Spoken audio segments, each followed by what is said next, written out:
Hello everyone and welcome back. Today I'm delighted to be joined by the Professor of Sports Medicine at the University of Northampton, Bill Ribbans.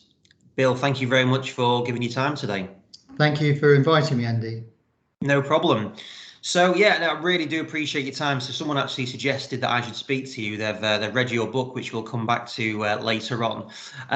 But just tell me about you. Like, where are you from originally? Well, I'm sitting here in Northampton, where my clinic is, the county clinic. It's a bit sad really, I was born in this road. I went to school in this road, I played my rugby in this road, and I work in this road.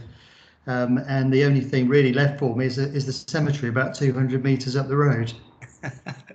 So, I mean, I don't know if I think that you could say that's a really good thing that you've wanted to stay there for your entire career in life.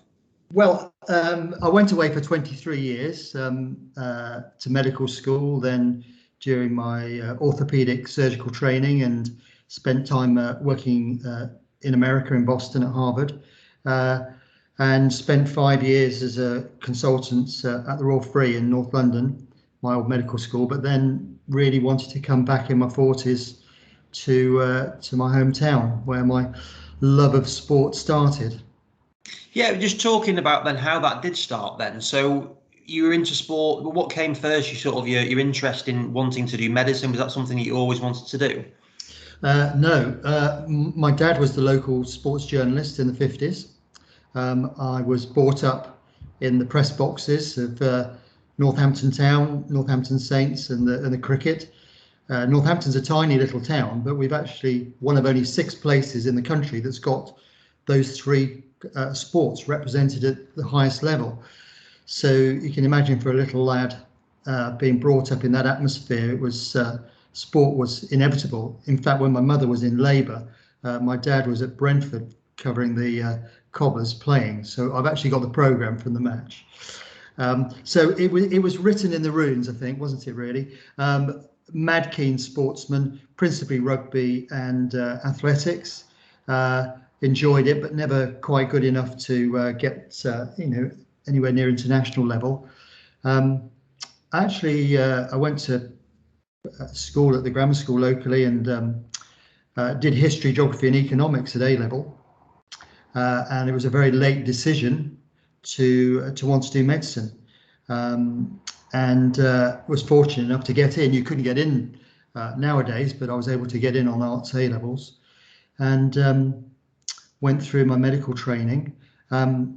Always wanted to get back to sport. And when I qualified in 1980, of course, sports medicine didn't exist.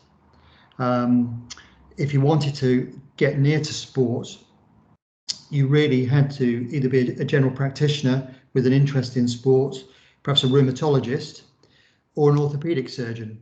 And it really appealed to me to be able to look after people in the sporting world, and obviously to be able to operate on them and hopefully see them back on the sports field. It was gives it a great deal of satisfaction. So that's really where I, kind of how my career took me through. I mean, like nearly all orthopaedic surgeons, most of my life is not with sports people, but it's been my prime interest really. So I've been very lucky. Yeah, no, it sounds like it. But so when you're doing that transition then from doing those arts A levels through into medicine, what was that transition like? Bit of a shock. They used to do what they call a conversion course, an extra year tacked onto the beginning of medical school for those people who got the wrong A levels.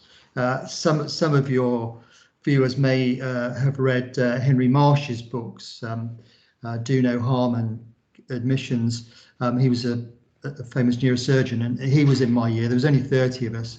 We came from all different backgrounds, very, very little science experience between us, and it came as a bit of a shock to me to find out we got 2 kidneys and where your heart was. But I got around that fairly quickly.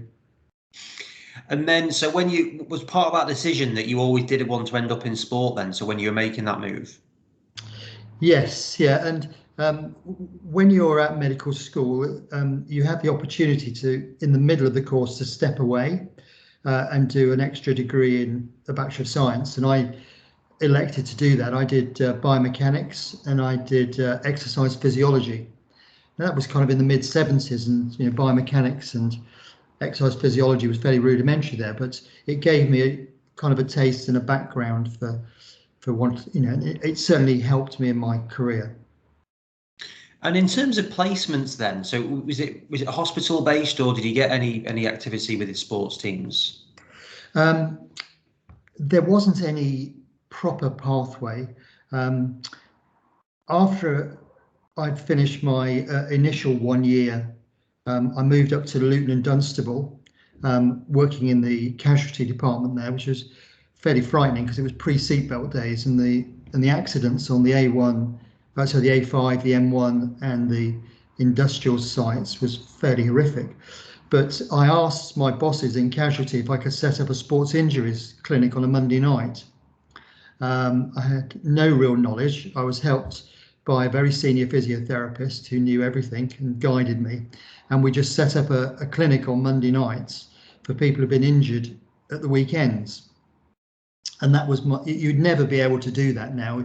You'd have to go through the hole in the wall committee in hospitals and do everything, but you just did it. And that was my first introduction. And at the same time, through my father's whole journalist contacts, I started working in professional boxing.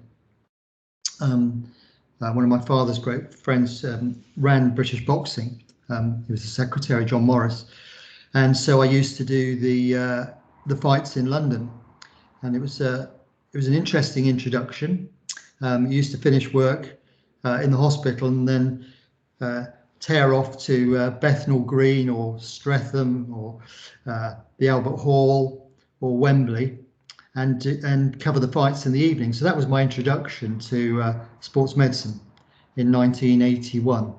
Right. God, I can imagine the boxing then was there's some interesting characters that's knocking around. There was a lot of interesting characters around. I have to say that, and I've written about it in the book. I have to say that the boxers and their trainers and coaches and managers were some of the loveliest people to deal with. They always, if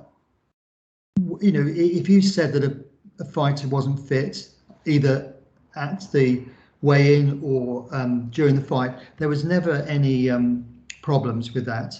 I found them very straightforward to deal with. But as you say, there's a lot of characters, particularly on a Wednesday night in the East End at Bethnal Green.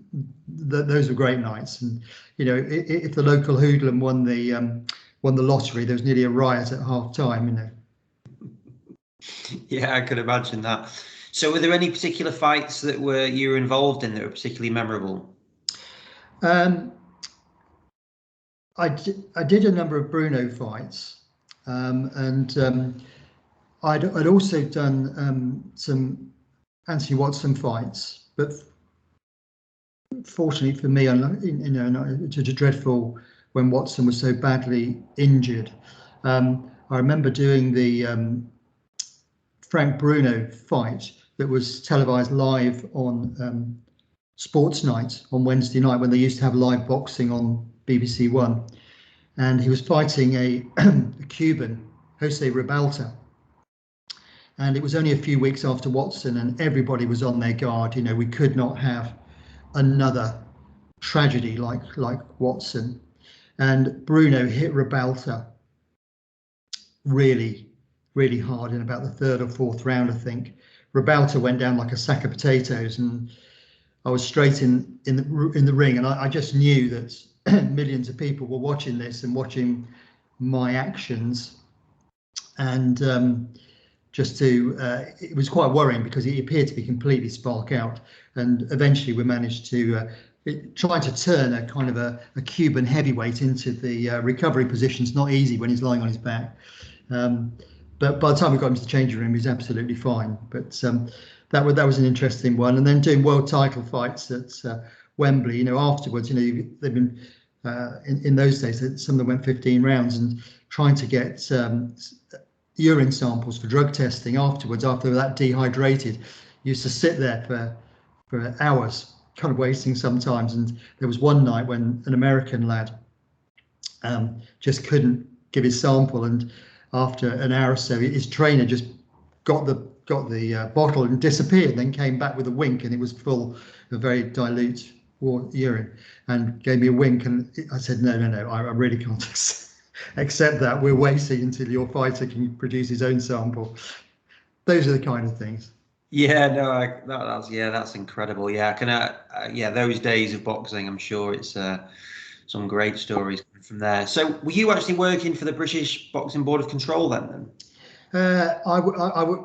My full-time job was as a junior doctor, and you got paid about £30 for the evening, I think. We used to have to queue up. I remember in Bethnal Green, you used to stand in a big queue with the ice cream seller and the barman, and the accountant kind of didn't even bring his head up and just go name, job. He used to go Ribbans, doctor, and he used to find a brown envelope and just give you the readies, and you went off into the night. Right. Yeah. No, incredible. And then, so at that point, so you were qualified. Then you were doing this sort of as an extra role. What point did you move away and started to? You mentioned Harvard earlier on. Yes. So basically, as you're aware, I went through all my basic surgical training, and even if you want to be an orthopaedic surgeon, you have to do general surgery as well, and other things. I had to learn to take out gallbladders and take out parts of people's colon, and then you get into your orthopaedic training. And I was sent over to do a fellowship in Harvard.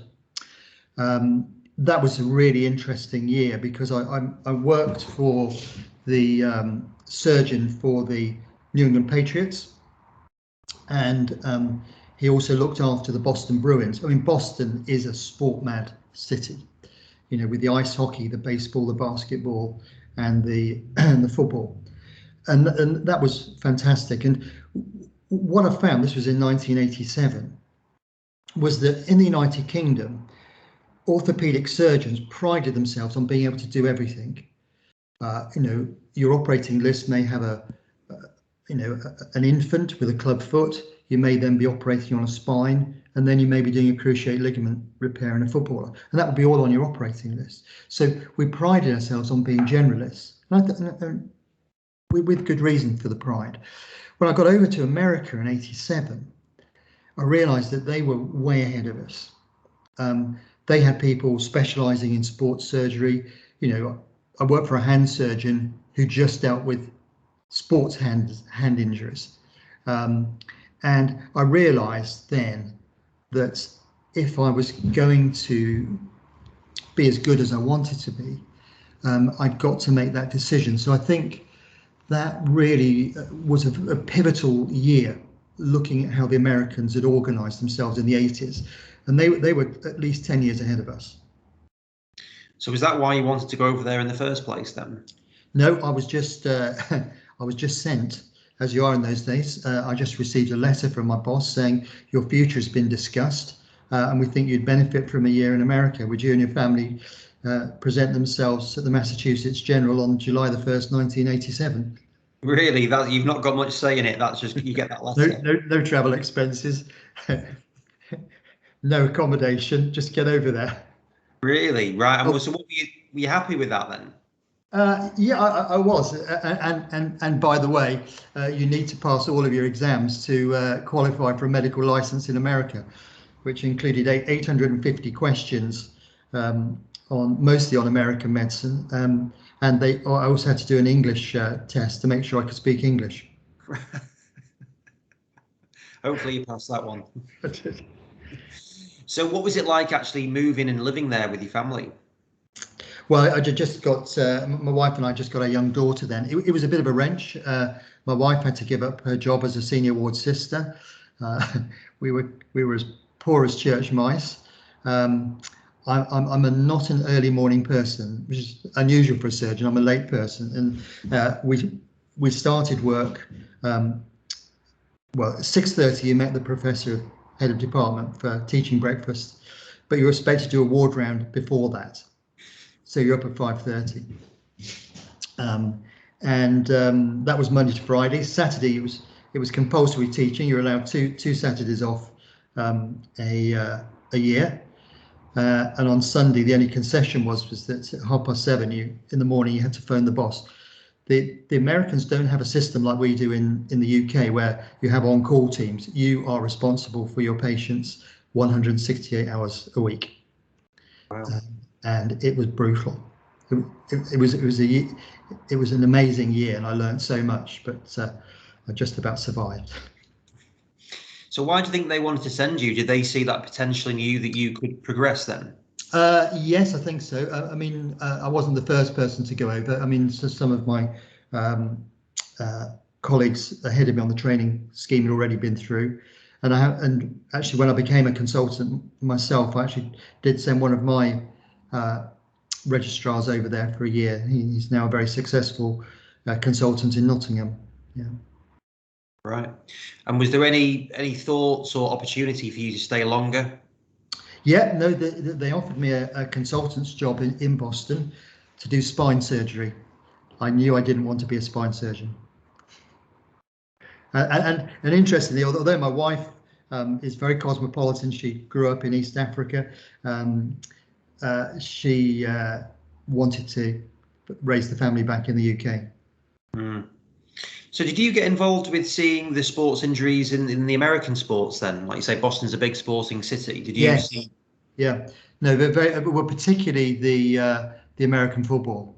So going down to Foxborough, and also Sunday nights, any injured players used to get transported back to the Massachusetts General, and trying to get some linebacker onto the gurney, the stretcher. It needed at least 4 of you to check out his neck and all of those things. They're huge people. I suppose that experience with that Cuban boxer might have helped a little bit then. Yeah, absolutely. So what made you so when you came back then, what was like the plan? were you going back into that hospital, or was something else happening? I was still in training. I still got to do my senior registrar training, so I still had another 3 years to do. I went up to Sheffield, did a fellowship in Sheffield, which I really enjoyed. I thought Sheffield orthopedics was very high quality at that stage. And then the opportunity came to apply in 1990 to go back to my alma mater, the Royal Free. And so I went back as a consultant in early 1991, and set about building up a central London teaching practice, and Harley Street private practice. It was, but after 5 years, I mean, I really enjoyed it. I worked with great people, but I just got a bit weary of being in central London and the traffic and everything. And a job in my hometown came up in Northampton, and I wanted to come back. It's where my heart is, my sporting heart is, and I wanted to come back, and I wanted to get involved with the sports teams here. So in 1996, 25 years ago, I moved back to Northampton. People thought I was mad. They said, "Why are you leaving a London teaching hospital and a Harley Street practice to go to a market town in the East Midlands?" But I've no regrets. Yeah, well, that's good. So in terms of working on Harley Street, it's an iconic street associated with medicine. Like, does it have a buzz around there? I mean, I've been there a couple of times, but there's someone working on there. Yeah, it does have a buzz. I mean, one of my old bosses was very much involved with dance, and he ran with a very experienced physiotherapist, Shirley Hancock, who unfortunately died earlier this year. They ran the remedial dance clinic in Harley Street. So it was the place where all the dancers, ballerinas, all the other dance disciplines came to. And he phoned me and said, "Would you like to join me in Harley Street at the remedial dance clinic?"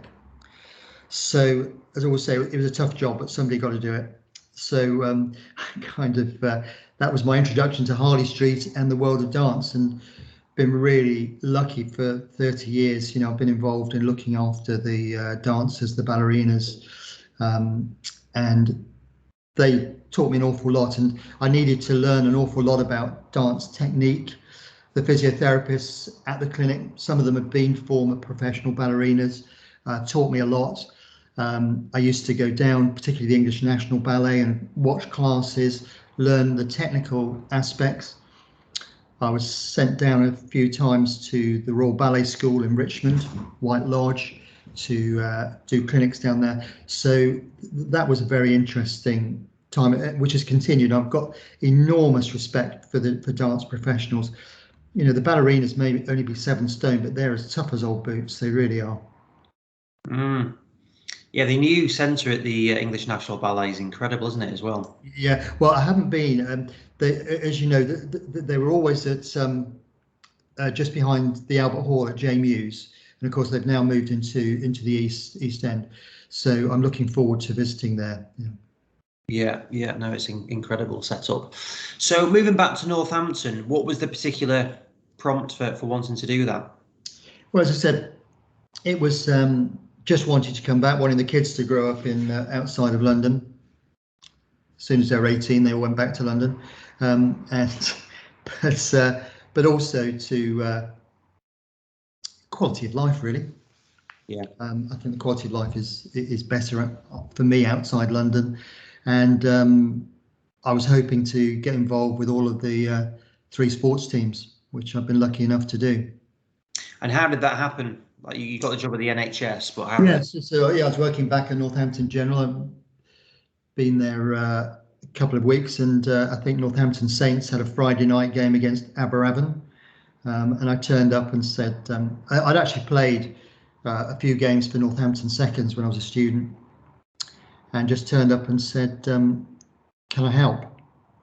And none of the orthopaedic surgeons had ever been involved before. At that stage, there was no such thing as strength and conditioning.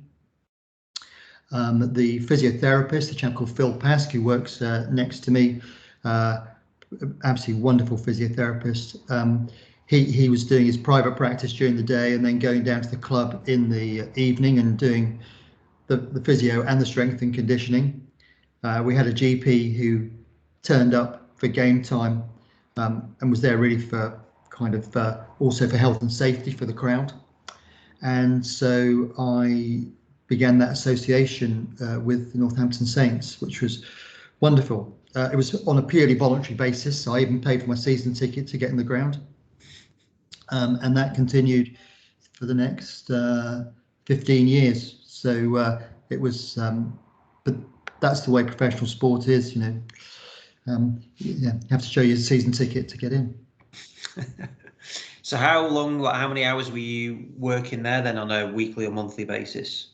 Oh, well, with Northampton Saints, it was the games, and we used to do a clinic before kick-off for the physiotherapy team to show us players. We obviously provided pitch side help and did all the suturing, and then we ran a clinic immediately after the game to assess players. And then during the week, any players who needed investigations or seeing, I saw in my clinic, and those that needed surgery, which was an awful lot over the years, operated on them. And once again, in those days, it was still fairly general, you know. Back in the late 90s, you know, professionalism was just starting in rugby. I was still doing spine surgery. I was still doing hand surgery. I did shoulder surgery on the players. Of course, it's all very specialised now, as I've become specialised. But it was a different world. And I remember going in the first year of the professional year in 1996 to an RFU doctors meeting. And the Bath doctor, a very experienced doctor, he said, last year I was the only professional in an amateur sport. Now I feel like the only amateur in a professional sport because of the lack of support and equipment, really what we knew we needed if we're going to provide optimal care to athletes who are now professionals. And it was a very interesting time to see that transition into the professional era. And of course, it's just gone on. We may talk about it later on. So, you know, my view is it may have gone a bit too far, but that's been rugby. And we were lucky at the time. Ian McGeechan, who's remained a dear friend, and was kind enough to write the introduction to my book, British Lions. Kind of coach, an absolute hero, and it was a wonderful thing. He didn't know, but I always used to try and get close to sitting next to him on the bench during the games, because I just wanted to hear his commentary. It was a game I played most of my life and thought I knew, but to hear a brain like Ian McGeechan's analysing the game was just an education. It was wonderful. So what was that like then? Because he's come up a couple of times from different people, and everyone like revered.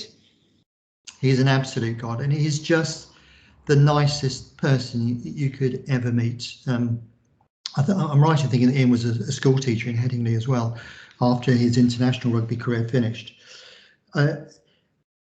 Ian knew everybody at Northampton Saints, and every Christmas you always had a handwritten note thanking you personally for your contribution, which I've kept, and that means more than anything, you know.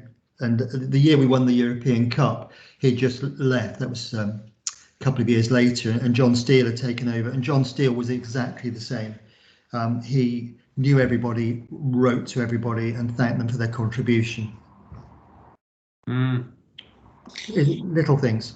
Yeah, no, absolutely. And what about the other sports then?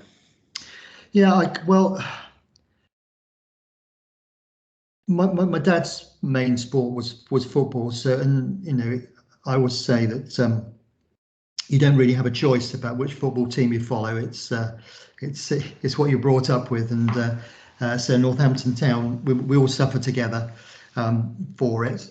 And I was kind of seeing the players surgically, but then after I dealt with Michael Schumacher, and when he smashed his leg at Silverstone, the Northampton Town formally wrote to me and said, if you can look after Michael Schumacher, do you think you could look after Northampton Town? And I remember writing back and said, well, with due respect to the Formula One world champion, looking after Northampton Town is the main gig in town, so I'm very happy. So I spent over 20 years also looking after Northampton Town.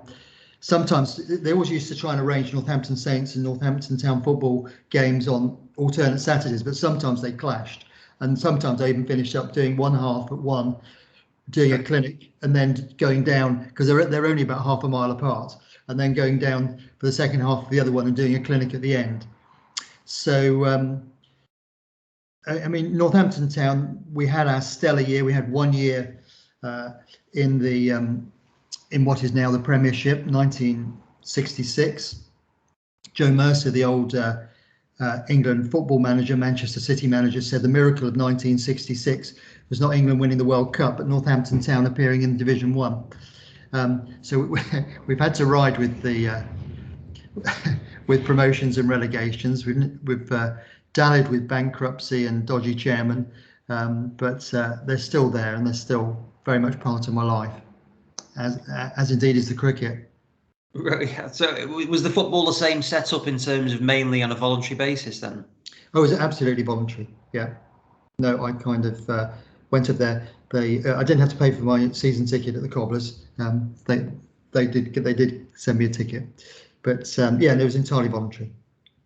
So how did you fit all this stuff in then? Because you're doing your family life as well as the NHS work. Yeah, it's interesting to reflect, and I owe an awful lot to my wife and my children, 3 girls, and I have to say that Saturdays were, as you can imagine, pretty busy with sport, and when the girls were playing hockey or netball or something in school teams, they did get neglected, and sometimes it is a matter of regret, and I'm trying to make it up to them with the grandchildren now, and trying to spend a bit more time with them. But it needed a very, very understanding wife, but fortunately she enjoys the sport as well. Oh, well, that definitely always helps. So on to the third sport then. So cricket, how did that happen? Well, Northamptonshire cricket, once again, a bit like Northampton Town Football Club, is never going to be one of the richest clubs in out of the 18 first-class counties. Spent my summers up there as a child, and went to Lords on the very few occasions that we appeared in cup finals and occasionally won.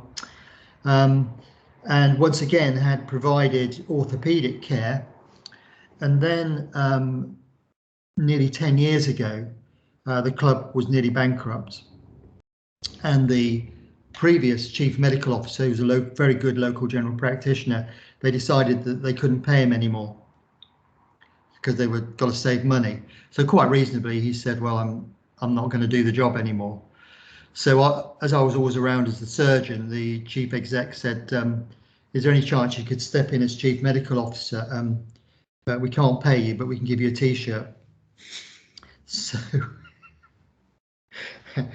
and that's been quite interesting, because as an orthopaedic surgeon and obviously an interest in sport, I've had to get involved in heart screening, skin cancer screening, obviously all the concussion screening, all the other things, you know, advice on players' grandmothers' abdominal pain, all of those things. So it's been a nice, I've loved it. We've won the T20 twice, which has been a fantastic achievement for one of the clubs, you know, for one of the smaller clubs. Once again, he's just stepped down this year. David Ripley has been the coach throughout that period. I looked after him as a player.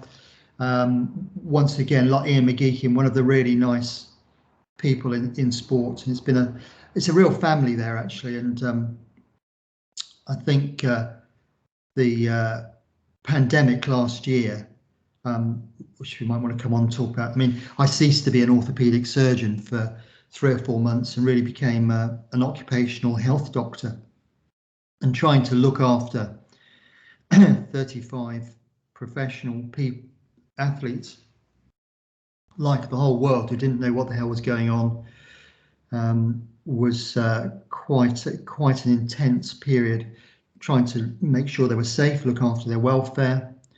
They seconded me onto the board at the cricket so that I could advise the board what was going on.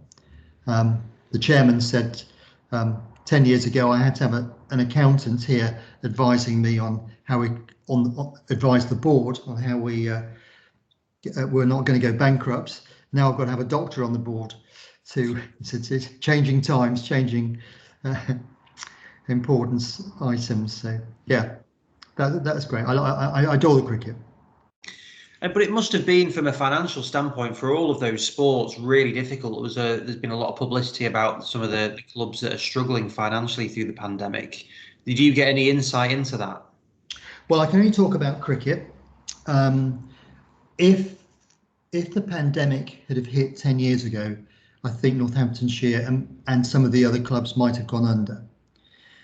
Ironically, because Northampton had gone through that period and become a really lean machine, it was better prepared than you might have thought. And in fact, our thoughts were that the bigger counties like Surrey, Nottinghamshire, Lancashire, Yorkshire, who are obviously in the press at the moment, because so much of their income is derived from corporate, and their employees are numerous, multiples of what Northamptonshire has, they actually, I think, were potentially in more financial trouble than some of the smaller clubs who we had to, I mean, the only people that weren't furloughed were the chief exec, the physiotherapist, and myself. There were the three of us. It was quite difficult because we obviously, if an employee is furloughed, as you realise, they weren't supposed to do any work, you know. And what you do with athletes who want to stay fit, and obviously we could advise them about welfare, and they weren't supposed to go out to train anyway, but you couldn't be seen to be doing anything that broke the law in encouraging them to do things. And it's quite interesting because before lockdown in March, I'd operated on a few professional footballers, two, whose clubs furloughed their physiotherapists.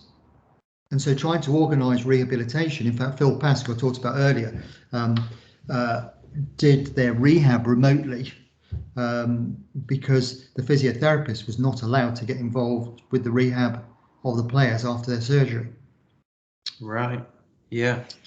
So my next book is writing all about this. Yeah, no, definitely. That, yeah, I mean, yeah, absolutely bizarre time in terms of doing that. So in terms of that, managing it from that occupational health perspective, like, what did that constitute then? What did that involve? Well, we had to. Northamptonshire were actually, I wasn't there, but Northamptonshire were on tour in Singapore when we went into lockdown. They left the UK with obviously a worry, and they came back to find that the whole scene had changed. They're immediately furloughed. We had to start. We didn't really know what was going to happen. None of us did we? I mean, I described it actually in my books. I wrote about the first months. I thought elite sport was like a tranquilized elephant. It had just suddenly, it didn't honestly believe that a tiny microbe could do this to elite sport. And it was a bit like going through the different stages of bereavement, wasn't it? You know, this can't possibly have happened. And then I have to say the English Cricket Board were brilliant. Every week, all of the first class counties, all of the doctors, physiotherapists, we were all online together, organised by the ECB. So the 18 counties could share information. We all put centrally into the ECB all the information on COVID. And I did newsletters every week for every member of staff, just trying to explain about the pandemic and how it impacted on their lives. We then, the government, as you know, then, I think it was in May, then produced the guidelines for return to sport. You had to take that, put that blueprint of what you could produce for your club, and demonstrate that you could do it safely. We didn't have a health and safety officer, so my wife and I had to do all the risk assessment policies. I had to work out how to flush the loo safely, how to make sure that the hand dryers were turned off, because we felt that was a risk. And I remember on July the 1st, the first day back, I had to go around all the loos and make sure that all the hand dryers were turned off. So it's not that glamorous, doing that kind of thing. And then we had to go through education. I had to provide online education for all the staff. And then before we came back into training on July the 1st, I had to speak, like you and I are, with every player and member of staff individually and gain their individual consent that they were happy with the arrangements and to come back. And of course, when they came back, we then were into all the health and well-being apps to make sure that everybody was okay. So it was an intense period. And so were you doing work at the hospital at that point as well? I was not allowed to operate. I'd left the NHS then. I was just in private practice. I was not allowed to operate until July, from March to July. My first surgery back was a double Olympic gold medalist, which is, no, you're back. But the problem was that, and it's maybe unfair, the London private hospitals seemed to be able to carry on outside of London. So, Premiership footballers were getting injured, were getting their surgery. Out in the sticks, the private hospitals were taking all the NHS work. So, for instance, our private hospital was looking after all the cancer patients in the NHS. And they wanted them to be an environment where they were not going to be put at any increased risk of COVID. So we weren't allowed to operate. Right. It was a difficult time. It was one of the reasons, and we had a similar period this year, January, February, when we just couldn't operate, when we were in the second lockdown. And it was one of the decisions I made to stop surgery at Easter, because I thought this is not going to get back to normal anytime soon. So I kind of sheathed my scalpel at Easter. I'm nearly 67. I've got a bus pass and an old age pension, so it's time. Yeah, was that a sad decision to have to make? It was, yeah. To be able to for a patient to consent for you to operate on them is an enormous privilege. And and I adore my anatomy, adore my surgery, and you do miss it. I've done it for 40 years. I've been incredibly lucky. I made a lot of my colleagues, when they stop, they just stop. But I love what I do. So obviously, I was still doing all my sports medicine. I'm still doing 3 full-day clinics a week, which seem to be very busy. And then I've got my university and all the other bits and pieces to do as well. So the last 6 or 7 months have been incredibly busy. But yes, you do miss your surgery. And then just going back to, you mentioned Michael Schumacher before then. So was that something that were you at Silverstone at the time, or was that you at the hospital and just it was referred? Yeah, I was the duty surgeon at Northampton General, and I was watching it on television. Saw him go straight into the barrier, and that was 1999, I think, wasn't it? And so it looked as though it was a head injury. Ironic, really, on what happened to the poor man afterwards. But then we realised that was okay. It was his leg. And head injuries went to Oxford, and the rest came to Northampton General. So I knew it would be me. So I tried to phone because I was at home. I tried to phone the hospital, so I'm coming straight in. You couldn't already. The hospital telephone lines were jammed, so I just drove into Northampton General, which is only 2 miles from my home, and I was listening to Radio 5 saying, "Oh, he's in a helicopter. He's going. Schumacher's going to be taken to one of the elite trauma centres in the country, Nottingham, Oxford." And I thought, no, he's going to land in a school next to Northampton General. So when you're doing this, you've obviously worked on numerous athletes. You mentioned double gold medalists. Do you ever get any sort of thing if you're getting someone in who's not that makes you starstruck? That's the wrong word, but you know what I mean. Do you ever think differently? Well, I suppose Schumacher, because I was, it's 22 years ago now, and I was in my 40s.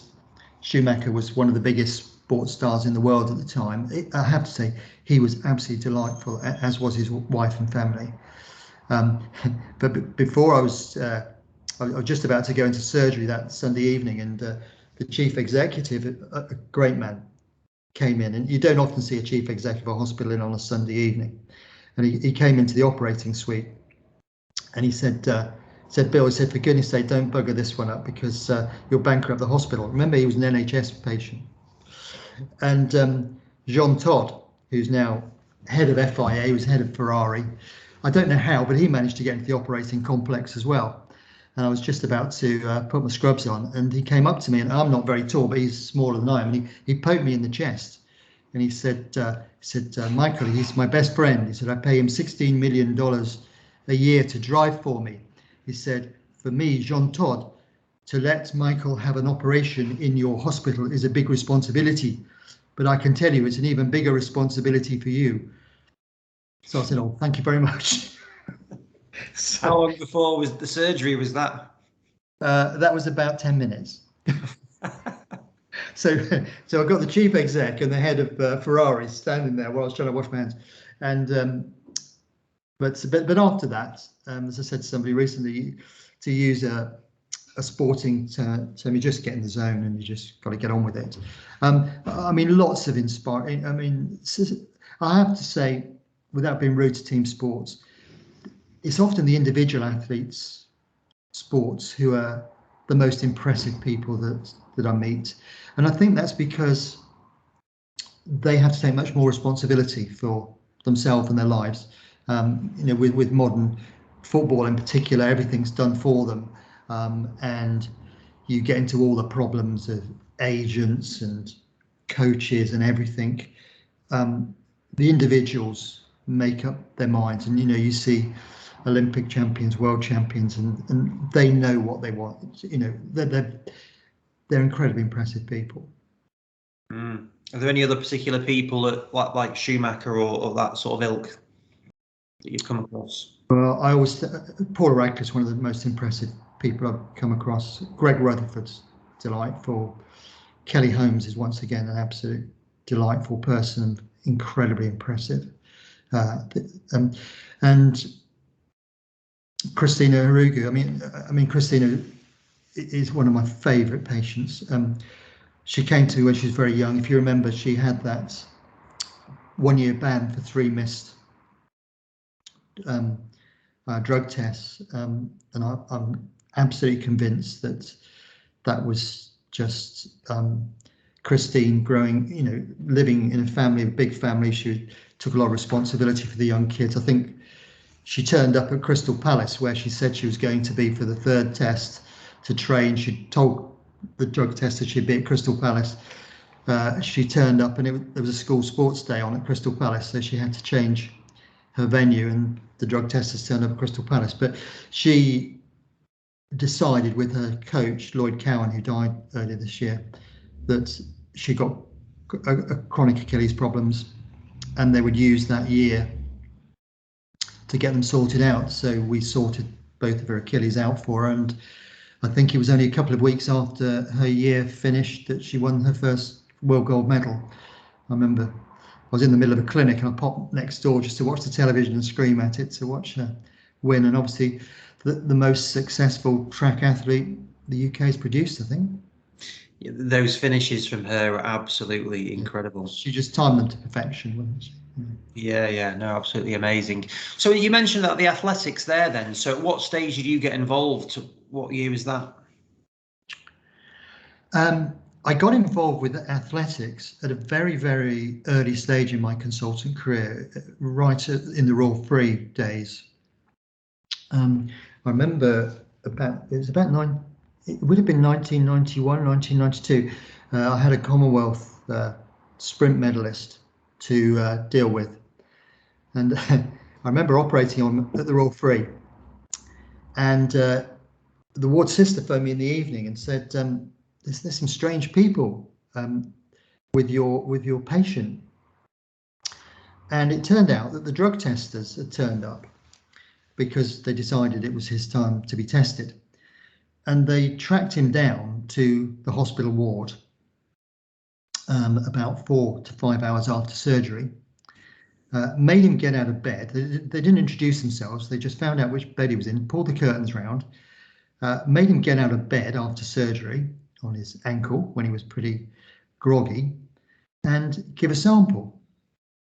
And it's quite interesting, really, because clearly the man was full of anaesthetic gases, opiates, all the illegal stuff that we were using legally because he needed an operation. And I wrote to the UK Doping Authority and said, A, you should announce yourself, B, you need permission, and C, what was the point of taking a urine sample on somebody who just had surgery and was full of drugs? I didn't even get a reply. Yeah, no, I can imagine on that. So you've had so many stories that you told me. At what point did you decide you wanted to write the book, which is a great name, by the way? And did you come up with that name, or was that? No, I didn't. It was going to be called Running Repairs, and a couple of 2 years ago, I was with a great friend of mine on holiday in the Outer Hebrides, and friends of theirs, Kirsty Wade. Now that might not a name mean much to people, but I think Kelly Holmes beat her record, and I think Kirsty is still about 2nd or 3rd on the all-time UK list for 815s, and would have won medals at major world championships if it wasn't for doping. Very interesting talking to her. Amazingly, she's not bitter, because she if the Russians and the East Germans had not been doping, she probably would have been a gold medalist. Anyway, she was kind enough to read some of the chapters while we were on holiday, and she and her husband came back and said, no, that's the wrong title, it's Knife in the Fast Lane. So that was how it got there.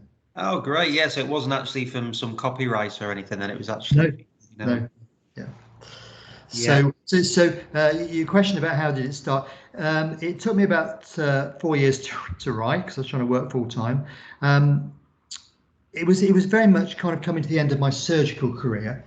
I'm lucky enough to be asked to go and lecture all over the world, and increasingly what you find is you're not being asked to lecture on surgical techniques and things like that, but also just on reflections. And there was a lot I wanted to say about the way sport is conducted. I wanted to be reflective because, as we said, back in 1980 when I qualified, there was no care. Sports medicine didn't exist. In 2020, 40 years later, elite sporting organisations spend millions on healthcare, but actually their injuries are greater than they've ever been. And I don't think anybody's actually reflects on why is this. And I think we make our athletes bigger, faster, stronger. And so the question I kept going through my mind is, are we actually the part of the problem as the doctors, the physios, the strength and conditioning, rather than the solution? Because our surgery, an anterior cruciate ligament rupture in the early 1980s, 50% of professional footballers never came back. Now we expect, although it's not as good as you think, probably about 80 or 90%, not 100% come back. Are we just setting them up for the next big hit in football, in rugby? And what's the effect of that on their long-term health? I know it's great for their careers and what they might do afterwards, but as doctors, we have to be concerned about people's welfare in the short term and the long term. So it was kind of, all those, and my book contains lots of stories before 1980, going back 50, 60 years on why football managers injected their players with the extract of monkey testicles. I've talked about why players want to go to Belgrade to have horse afterbirth rubbed on their sprained ankles, why Arsenal wanted all of their players' wisdom teeth removed. It's all the crazy things, and I just wanted to document it. And I also wanted to write about females in sport as the dad of 3 daughters. When I went to my first English schools championships in 1969, the furthest an English schoolgirl was allowed to run was 150 yards. That was the limit. There was a view that an 18-year-old girl running more than 150 yards would do herself irreparable damage. And I just needed to remind people of how far we've come and how far female sport has come. That's bizarre. It is, and I've gone into all the issues on definition of sex and sex testing and tried to go through all of that. When I was smaller, perhaps some of your viewers who are as old as me remember the Russian athletes, the press sisters, Tamara and Irina, who looked really quite dodgy. And they won numerous Olympic medals and world records. And the world authorities really got fed up, because at that stage, all you had to do in the 1960s was that the Russian team doctor just had to write a letter saying that these are females. I don't know what the truth is, but anyway, they decided they'd had enough. So do you know what they decided to do in the late 1960s to get over this thing? They went to naked parades. So the European Athletics Championships in the late 1960s, all female competitors had to parade naked in front of a group of gynecologists who would decide whether they were female enough to compete. Can you imagine? Mary Peters, one of my heroines, I was there in 1972 to watch her win her Olympic gold medal. She was subjected to this, and she said it was the most degrading thing she'd ever had in her life. And of course, then they went on to taking buccal smears from cheeks. And that went on until the 80s. One of the only female Olympians not to be tested was Princess Anne, because they decided it would not be right for a member of the royal family to be sex tested. It was pointed out that she was competing in a sport in which males and females competed together. So that, and of course, and then we went on to testosterone, and we're still in a dreadful mess. So I wanted to document all of that, the history of all of that. Yeah, I mean, there's a lot of these things now where even in combat sports they're talking about having sort of like transgender or things like that. Like, what are your thoughts on those things? And like, there's Caster Semenya, which is a highly publicised thing as well. I've written a lot about Caster Semenya in my book. It's very difficult when you get athletes who are intersex, or they have some form of obviously genetic abnormality or physiological abnormality that makes their sexual orientation more difficult to define. I think the first thing I would say on that is that we tend, because it's easy for us to think of sex as being binary, you're either male or female, and that's really a very crude way of looking at it. There are shades in between. I think it's very difficult. I've dealt with it within my own close family. I think that there's no doubt in my mind that in contact sports, there is an advantage if you're talking about people who transgender, that there is an advantage in being male during your teenage years. And then if you transgender at a later stage, I think you do retain some of those advantages. And I think it's an incredibly difficult problem. And I know that all the sports that I'm involved with are trying to deal with it. And I can't profess to have any answers. I just feel enormous sympathy for everybody who's been caught up in it. I think the Scottish sport has looked at producing a third group in athletics, I think, if I'm right, male, female, and then those who do not want to identify on either side. But that's difficult. I mean, as I've written in the book, your sporting prowess is determined by so many things, not only your sex, but which country you happen to be lucky enough to be born in, everything. I mean, I'm convinced I would have broken the world 110 meter hurdles records, but I'm 5'8" and I've got legs so short. My friends called their Shetland pony after me. I just was not the right dimensions. And so there is so much that determines whether we're going to be elite sports people. And it's why 99.9% of us watch and 0.1% or less are lucky enough to compete. It's enormously difficult area. I mean, one of my big research areas at the university is on genetics, but we're looking at the genetics of tendon injuries, ligament injuries, why some families, why some people are more prone to rupturing their cruciates. It's not just the tackle. Some people are, for instance, are just more prone to it. Yeah, and this is maybe not as much of an area, but I'm sure you've got good experience in it. It's just that you can see that the mental side of things is so massive for a lot of these athletes. And you talked about the individual versus team athletes. Like, how big a part do you think that plays, as well as the physical attributes, for people that become successful? Oh, enormous. If you just look at cricket, which we spent a lot of time talking about, that what goes on up here is as important as what happens with your hands and holding the ball and the bat. There are some people, as you know, who are immensely talented, but just when it comes to the crunch situation, just can't handle it. And we've got to do our best to prepare them properly and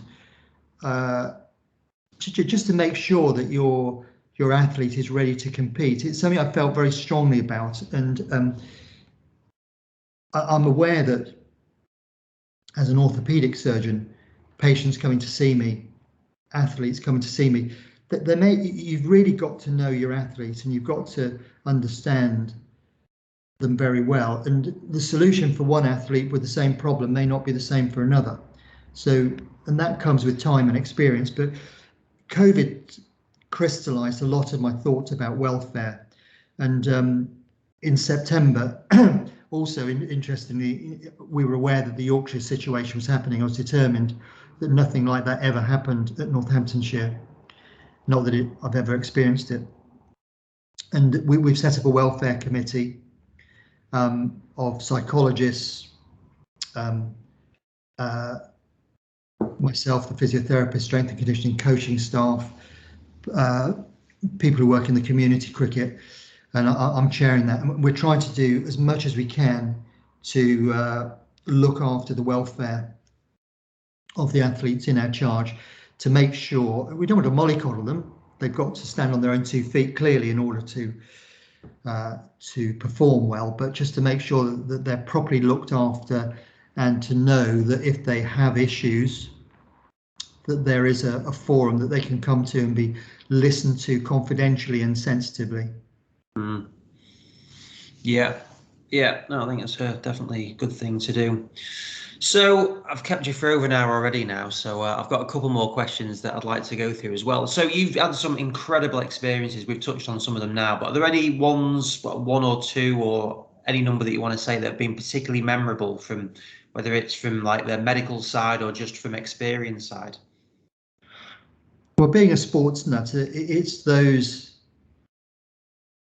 memories of being at events. You know, I mean, in 1997, it was the first professional Lions tour to South Africa, and McGeechan was coach. The Saints had, I think, 5 players on that team, and I was lucky enough to be out there watching and knowing what some of those players had gone through in the months before to get them there and to be there. That was fantastic. I was lucky enough to be in Australia in 2003 when we won the World Cup, and once again to know what some of the players had gone through to be on that pitch was fantastic. I think when Northampton Saints won the European Cup in 2000, that was special. And I think the Great Ashes series of 2005, I was lucky enough to be asked to look after several of the players during that series and before, and to be asked to go into the changing room at Edgbaston during that great Edgbaston Test match was just very special. And I think winning T20s at Edgbaston and celebrating with all the players and the staff and families, the whole organisation, they're moments that never leave you. Yeah, no, I remember that. I'm not the biggest cricket fan. I love sport, but I remember that was absolutely incredible. 2005. Yeah, it was really memorable. Yeah. And then in terms of like, what would your advice be for people that are considering getting into, whether it's on the medicine side, whether it's physio, sports medicine, any of that area, what would your advice be to them? Well, to encourage them in the first thing. It's an amazing area to be in. Don't get your background knowledge in first. Start in. It's a bit like football managers, isn't it? You know, don't try and get Manchester United first time round. You know, start small. You've got to make yourself available. I mean, as we discussed earlier on, Andy, you know, just turning up and saying, "Can I help?" But you've got to have something to offer, and therefore you've got to have the knowledge to go with. And then just gradually sort out which sports that you really enjoy professionally and that you believe that you can make a contribution to. I think some of the most difficult decisions that you make in your career are not to tell an athlete to have surgery, it's to tell them not to have surgery. You know that in elite sport that and I've gone into this in the book, that they take multiple opinions. Don't do the right thing that you believe is right for the player. Don't try and do something because you think that's what they want to hear. And that comes with time and experience. And you always worry when you're young and just starting out that if you tell somebody something that they're not expecting or they don't want to hear, that team or organisation will never come back to you. So just stick to your principles. And I think the last thing is that in all sport, particularly sporting organisations, I talk about the two circles of performance and welfare. I'm involved, and my colleagues involved, in the welfare. When those two circles start to overlap between performance and welfare, that's when doctors and physios get into trouble, because there's a grey area if you're being asked to try and get players back too early before you think they are. If you're asked, like British Cycling got into this terrible mess over everything, didn't they, on medications. Just be aware of staying within your welfare circle. Don't get sucked into the performance circle too much. Yeah, no, definitely. And then last question, you mentioned a couple of people, but are there any ones that have been particularly influential on your career? Well, the straightforward thing is to see your patients. You learn from your patients all the time. Surgery has a way of kicking you in the teeth fairly frequently. You think you've done an operation well for years and years, and then you do the same operation and it doesn't quite go as planned, and learning from that. I've had, obviously we've talked about the people I've admired in the sports world, the coaches that I've admired most, but I've also had great, the physiotherapists who I've been lucky enough to work with have been enormously influential. They've taught me an awful lot. So I'm enormously thankful to them. And then, you know, my bosses coming through, you know, I was lucky enough to work for great orthopaedic surgeons in the 80s in the UK and in America, and they just taught me so much. And that's the other thing for people wanting to come in. As you know, Andy, you never stop learning. The moment you stop learning, you know, it's time to stop. You've really got to continue to try and want to be better. Yeah, I think that's a great note to finish on.